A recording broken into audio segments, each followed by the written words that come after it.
Function lover, welcome back to my channel. अगर आप लोगों को मेरी स्टोरी पसंद आए तो वीडियोस को लाइक और चैनल को सब्सक्राइब ज़रूर कर लीजिएगा। गाइस प्लीज़ थोड़ा मैनेज कर लो, जब तक विंग की मैरिज नहीं हो जाती सिर्फ तब तक के लिए मैं कभी कभार विंग को मिस भी कहकर कहूँगी, ठीक है। हमने पिछले पार्ट में सुना था कि वांग जी अपने रूम में आकर फ्रेश होने चला गया। फ्रेश होने के बाद वांग जी बाहर आया और अपने हाथ में लगे हुए चोट पर दवाई लगाई। फिर वो उस किताब को लेकर पढ़ने लगा। कुछ ही समय में उसने उस किताब को पूरी तरह पढ़ लिया, पर उसे उसके सवालों के जवाब नहीं मिले। वो सोचने लगा कि उसे इसके जवाब कहाँ मिल सकते हैं। वो अपने दिल में कहता है, शायद मुझे लाइब्रेरी में इन सवालों के जवाब मिल जाएंगे। पर रात बहुत हो चुकी थी, तो वो सोचता है कल सुबह जाकर देखेगा, और वो सो गया। हमें विंग को दिखाया जाता है जो बेड पर करवटें बदलते हुए सोने की कोशिश कर रहा था, पर उसे नींद नहीं आ रही थी। वो बेड पर उठकर बैठा और धीरे से बेड से नीचे उतर गया। वो धीरे धीरे चलते हुए खिड़की के पास जाकर खड़ा हुआ। बाहर से ठंडी हवा अंदर आ रही थी। वो आंखें बंद कर कर उसे फील करने लगा। उसकी हालत पहले से अब बेटर था। वो अब आराम से खड़ा हो सकता है। कुछ समय बाद वो बेड पर आकर सो गया। सुबह के 5 बजे वांग जी उठा और जल्दी से तैयार होकर लाइब्रेरी की ओर चला गया। लाइब्रेरी में पहुंचकर उसने इवल स्पिरिट और डार्क कल्टीवेशन से रिलेटेड किताबें ढूंढना शुरू किया। उसे पूरी लाइब्रेरी में सिर्फ 2 ही किताबें मिली। वो उसे लेकर पढ़ने बैठ गया। हम वुहिंग को देखते हैं। वो अभी अभी सोकर उठा है और बेड से उठकर वॉशरूम की ओर जाने लगा। तभी लियू अंदर आई। उसने देखा वुहिंग अपने आप चलकर जा रहा है। ये देखकर वो डर गई, कहीं वुहिंग गिर ना जाए और उसे चोट लग ना जाए। इसीलिए लियू भागकर आई और वुहिंग को पकड़ लिया।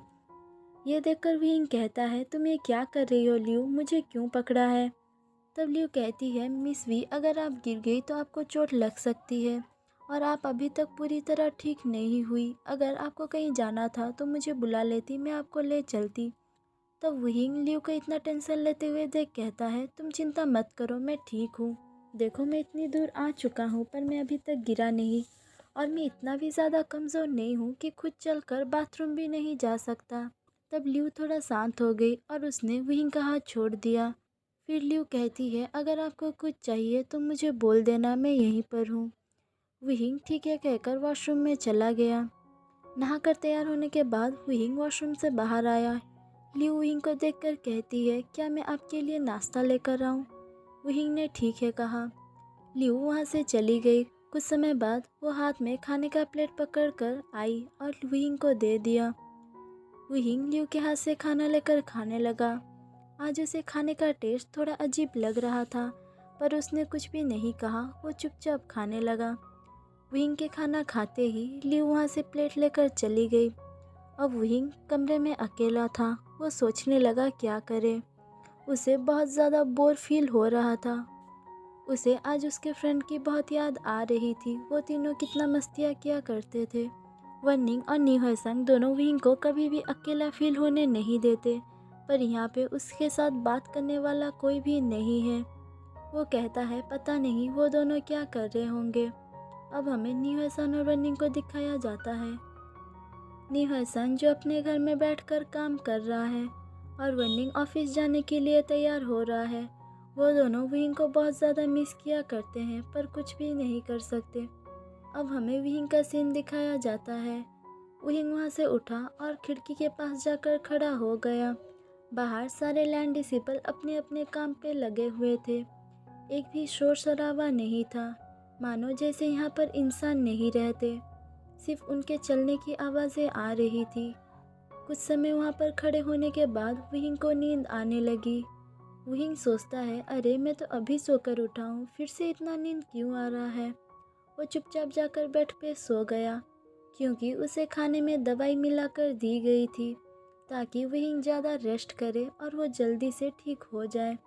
अब हमें वांग जी को दिखाया जाता है, जिसने उस दोनों किताब को पढ़ लिया है, पर उसे उसके सवालों के जवाब नहीं मिले। वो उस बारे में सोचते हुए लाइब्रेरी में चलने लगा। चलते चलते वो एक बंद दरवाजे के सामने आकर पहुंचा, जिसे खोलना मना है। वांग जी वहीं पर खड़ा रहा। कुछ समय सोचने के बाद उसने दरवाज़ा खोला और उसके अंदर चला गया। अंदर कुछ भी नहीं था, सिर्फ कुछ किताबें थी। उसने जब उन किताबों को देखा तो वो बहुत ही बड़े बड़े स्पेल वाले बुक थे, जो कि यहाँ पर परफॉर्म करना मना है। वो उन किताबों में ढूंढना शुरू करता है, शायद उसे जो किताब चाहिए यहीं पर हो। वो ढूंढने लगा, तभी उसे इवल स्पिरिट और डार्क कल्टीवेशन से रिलेटेड एक किताब मिली। वो इसे लेकर बाहर आया और लाइब्रेरी में बैठकर पढ़ने लगा। उसे पूरी तरह पढ़ने के बाद वो इस कमरे के अंदर गया और उस किताब को रखकर दरवाज़ा बंद कर कर बाहर आ गया। बाहर आने के बाद वो लैंचिरान के कमरे की ओर जाने लगा। लैंचिरान के कमरे में पहुंचकर वांग जी ने लैंचिरान को वो किया और कहा, अंकल मुझे आपसे कुछ बात करनी है। लैंकुरान कहते हैं, हाँ वांग जी कहो। वांग जी कहता है, अंकल मैंने एक बहुत बड़ी गलती की है। आप अगर चाहो तो मुझे सज़ा दे सकते हो, पर आप मेरी पूरी बात पहले सुन लेना। तब लैंकुरान कहता है, तुमने ऐसी कौन सी गलती की है जिसके लिए मैं तुम्हें सज़ा दूंगा। तब वांग जी कहता है, अंकल आप पहले मेरी पूरी बात सुन लीजिए, उसके बाद आपको जो सज़ा देनी हो दे सकते हो। तब लैंकुरान कहता है, ठीक है। वांग जी सारी बात लैंकुरान को बताने लगा। कल शाम को वो जब बाजार गया था, तभी उसने देखा कुछ लोग भागते हुए जा रहे हैं और कह रहे हैं, अरे भागो, वो हमें मार डालेगा, भागो। ये सुनकर वांग जी उस तरफ देखने लगा जहाँ से लोग भागकर आ रहे थे। तभी उसने देखा एक पर्सन बहुत ही बेरहमी से लोगों को मार रहा है। वांग जी उसे रोकने के लिए अपनी बिची निकालकर उसकी ओर बढ़ने लगा। वो जब पास पहुंचा तो देखा वो भी एक इंसान है। तो वांग जी उसे मारता नहीं है, उसे रोकने लगा, पर वो पर्सन बहुत ही एग्रेसिवली वांग जी के ऊपर हमला कर रहा था। वांग जी ने जब गौर से देखा तो उसकी आंखें रेड थी। ये देखकर वांग जी हैरान था। वो सोचता है ये पहली बार है कि कोई इंसान ऐसे हमला कर रहा है, और इसकी आंखें रेड क्यों हुए? क्या इसे किसी ने पोजेस किया है, या फिर ये डार्क कल्टीवेशन के वश में है? वांग जी यही सोचते हुए फाइट कर रहा था। तभी उस पर्सन ने वांग जी को घायल कर दिया और वहाँ से भाग गया। ये देखने के बाद वांग जी घर में आ गया और उसके बारे में सोचने लगा। फिर मैं लाइब्रेरी में जाकर उसके रिलेटेड किताबें ढूंढने लगा और मुझे 2 किताबें भी मिली, पर उसमें मुझे कुछ भी नहीं मिला। मैं सोचते हुए जब वहाँ से गुजर रहा था, तभी मैं बंद दरवाजे के सामने आकर खड़ा हुआ, जिसके अंदर जाना मना है। मैंने उस दरवाजे को खोला और उसके अंदर चला गया। उसके अंदर भी कुछ किताबें थे जो वांग जी ने देखा था, और वो बहुत ही बड़े बड़े स्पेल की किताबें हैं जो कि यहाँ पर परफॉर्म करना मना है, क्योंकि वो बहुत ही ज़्यादा जानलेवा है। फिर वांग जी ने उन सब किताबों को हटाकर इवल स्पिरिट और डार्क कल्टीवेशन से रिलेटेड किताबें ढूंढना शुरू किया। उसे वो किताब मिल गई। उसे लेकर वांग जी पढ़ने लगा। उसे पूरी तरह पढ़ने के बाद वांग जी को ये पता चला, जो इंसान बहुत ज़्यादा कमज़ोर है, मतलब जो कि खुद को कमज़ोर समझता है, जिसे देखने वाला कोई भी नहीं है और वो मरना चाहता हो, उन सब इंसानों को इवल स्पिरिट अपने वश में कर सकता है। पर कोई भी इवल स्पिरिट अपनी मर्ज़ी से किसी इंसान को पोजेस नहीं करता, क्योंकि इवल स्पिरिट सिर्फ मारना जानते हैं। अगर उनका कोई मास्टर हो, यानी उनको जो कंट्रोल करता है, वो चाहे तो उनसे कुछ भी करवा सकता है। शायद वो इवल स्पिरिट किसी के बस में था, इसीलिए उसने उस इंसान को पोजेस किया था और वो पर्सन उस इविल स्पिरिट को कंट्रोल कर रहा था। वो जब वांग जी से लड़ रहा था, तब उसे पता चल गया होगा कि वो वांग जी से जीत नहीं सकता, इसीलिए उसने वांग जी को जब डिस्ट्रैक्ट देखा, उसे घायल कर कर वहाँ से भाग गया। ये सुनकर लैंकुरान बहुत ज़्यादा टेंशन में आ गया और कहता है, इसका मतलब आगे खतरा बढ़ने वाला है। वांग जी, क्या तुमने विहिंग को उसके बारे में सब कुछ बताया है? तब वांग जी कहता है, नहीं अंकल, मैंने उसे कुछ भी नहीं बताया, क्योंकि मैं चाहता था वो जब तक वहाँ पर था वो आराम से रहे और इतना टेंशन ना ले। तो लैंकुरान कहते हैं, वो तो अब यहाँ पर आ चुका है, तो फिर तुमने क्यों नहीं बताया? तब वांग जी कहता है, ठीक है अंकल, मैं बहुत ही जल्दी विंग को इस बारे में बता दूंगा। लैंकुरान कहते हैं, तुमने गलती किया है तो तुम्हें सज़ा भी मिलेगी। जाओ, जाकर रूल बोर्ड के सामने बैठो। आज दिन भर तुम वहीं पर घुटनों के बल बैठे रहोगे और उस लैंड क्लैन रूल को पढ़कर अपने दिमाग में सेट कर लेना। अगर तुमने आगे कुछ ऐसा किया तो मैं तुम्हें बहुत ही कठोर पनिशमेंट दूंगा। वांग जी लैंड क्लैन को बो कर वहाँ से बाहर चला आया और लैंड क्लैन रूल बोर्ड के सामने जाकर घुटनों के बल बैठ गया। वो घुटनों के बल बैठे वैसे उस रूल को भी पढ़ रहा था, जहाँ से सारे डिसिपल आते जाते वांग जी को देख रहे थे। यहाँ पर किसी के बारे में बातें करना मना है, पर लैंड डिसिपल एक दूसरे से बात कर रहे थे। अरे ये देखो, ये राजकुमार को क्यों सज़ा मिला हुआ है? मैं पहली बार देख रहा हूँ कि राजकुमार को सज़ा मिली है। ऐसा तो कभी नहीं हुआ। राजकुमार तो कभी कोई गलती ही नहीं करता। ये पहली बार ऐसा हुआ है कि राजकुमार को सज़ा मिला है।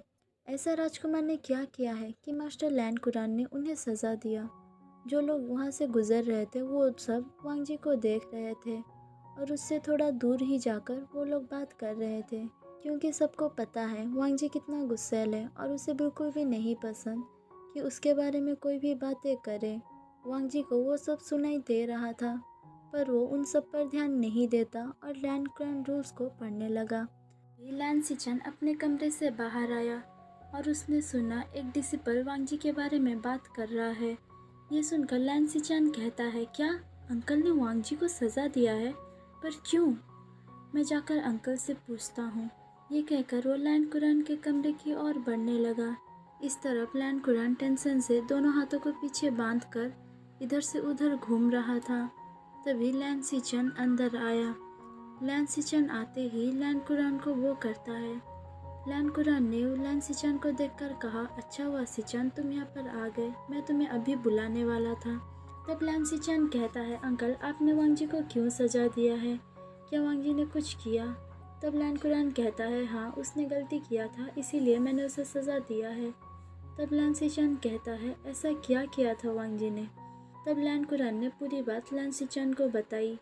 ये सुनकर लैन सिचन कहता है, अंकल मानता हूँ कि वांग जी ने गलती किया, पर कुछ चीज़ें सही करने के लिए तो आप उसके लिए उसे सज़ा नहीं दे सकते। तब लैन सिचन कहते हैं, नहीं उसे सज़ा देना ज़रूरी है। अगर इस बार मैंने उसे सज़ा नहीं दिया और किसी को इस बारे में पता चला, आगे चलकर बाकी लोग भी रूल तोड़ेंगे और मैं ये चीज़ नहीं चाहता। रूल सबके लिए बराबर है, इसीलिए मैं वांग जी को भी माफ़ नहीं कर सकता। फिर लैंड सिचन चुप हो गया। लैंड कुरान कहता है, सिचन अब हम क्या करें? अगर हम लोगों ने कुछ भी नहीं किया तो सारी चीज़ें बर्बाद हो जाएंगी और अभी तक वुहिंग ठीक भी नहीं हुआ। वो तो अभी खड़े होने की कंडीशन में भी नहीं है और उसे उसके पावर के बारे में भी कुछ भी नहीं पता। हमने उसे ट्रेनिंग भी नहीं दी, ना ही उसे लड़ना आता है। अब हमें ही कुछ करना होगा। वो कोई बड़ा प्लान बना रहा है, हमें उसे रोकना होगा और जल्दी से जल्दी वुहिंग को भी ट्रेन करना होगा। सिचन ने कहा, ये अंकल। तब लैंड कुरान कहता है, मैंने तुम्हें जो दवाई देने के लिए वुहिंग को कहा था, क्या तुमने दे दिया? तब लैंड सिचन कहता है, हाँ अंकल, अगर मैं वुहिंग को सामने से देता तो वो शायद नहीं पीता, इसीलिए मैंने ल्यू को कह दिया है। वो हर सुबह वुहिंग को खाने में ये दवाई मिलाकर पिला देगी। लैंड कुरान कहता है, ठीक है। लैंड सिचन ने लैंड कुरान को बो किया और वहाँ से बाहर आ गया। बाहर आने के बाद सिचन उस ग्राउंड में गया जहाँ पर वांग जी अपनी सज़ा ले रहा है। उसने देखा वांग जी घुटनों के बल बैठा हुआ है और लैंड क्लैन रूल को पढ़ रहा है। ये देखकर उसे थोड़ा बुरा तो फील हुआ, पर वो कुछ भी नहीं कर सकता। वो चुपचाप वहाँ से चला गया, क्योंकि उसे बुरा लग रहा था कि उसके भाई को सज़ा मिल रहा है। अब हमें विंग का सीन दिखाया जाता है, जो अभी अभी नींद से उठा है। वो उठकर बेड पर बैठ गया। कुछ समय बैठने के बाद उसने ल्यू को बुलाया। ल्यू अंदर आई और कहा, आपको कुछ चाहिए मिस वी? विंग कहता है, क्या वांग जी मुझसे मिलने आया था? तब ल्यू कहती है, नहीं मिस वी, वो अगर चाहे तो भी नहीं आ सकती, क्योंकि उन्हें सज़ा कहकर वो चुप हो गई। तब विंग ने कहा, तुम कुछ कह रही थी, रुक क्यों गई? तब ल्यू कहती है, नहीं मिस वी, कुछ नहीं। तब विंग कहता है, क्या हुआ है वांग जी को, बताओ मुझे, सच बोलो। तब ल्यू कहती है, मास्टर लैन ने सेकंड प्रिंस को घुटनों में बैठने की सज़ा दी है, वो भी दिन भर। वो वहीं पर बैठे हुए हैं, तो वो चाहकर भी यहाँ पर नहीं आ सकते। ये सुनकर विंग कहता है, क्या वांग जी कब से बैठा है? तब ल्यू कहती है, करीब 2 घंटे हो गए। ये सुनकर विंग बेड से नीचे उतरा और वांग जी के पास जाने लगा। तभी ल्यू विंग को रोकते हुए कहती है, मिस वी, आप कहाँ जा रही हो? तब वही कहता है मैं वांग जी के पास जा रहा हूँ, मुझे जाने दो। तब लियो कहती है नहीं मिस वी, आप नहीं जा सकती। तब वही कहता है मैं क्यों नहीं जा सकता, मुझे वांग जी के पास जाना है, उसे सज़ा मिला है, इतने धूप में वो ऐसे ही बैठा हुआ होगा, उसके घुटनों में छाले पड़ जाएंगे, मुझे जाने दो। तब लियो कहती है नहीं मिस वी, आप नहीं जा सकती। वही कहता है मैंने कहा ना मुझे जाने दो, तुम्हें एक बार में बात समझ नहीं आती, तुम जानती हो मैं कौन हूँ। तब लियो कहती है यस मिस वी, मैं जानती हूँ कि आप कौन हैं, पर मैं आपको छोड़ नहीं सकती, ये मुझे मास्टर लैन चिरान ने कहा है, इसीलिए प्लीज़ आप यहीं पर बैठे रहें, वरना मास्टर लैन चिरान बहुत ज़्यादा नाराज़ हो जाएंगे और मुझे भी पनिशमेंट दिया जाएगा।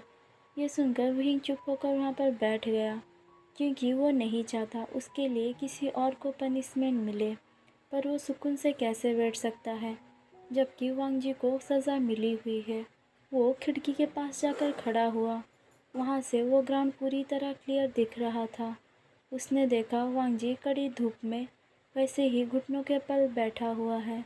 उसे देखकर वहीं के आंखों में आंसू आ गए और वो रोने लगा। यहीं पे हमारी कहानी स्टॉप होती है। मिलते हैं नेक्स्ट पार्ट के साथ, तब तक के लिए bye bye everyone and sorry for the some sound disturbance and late update.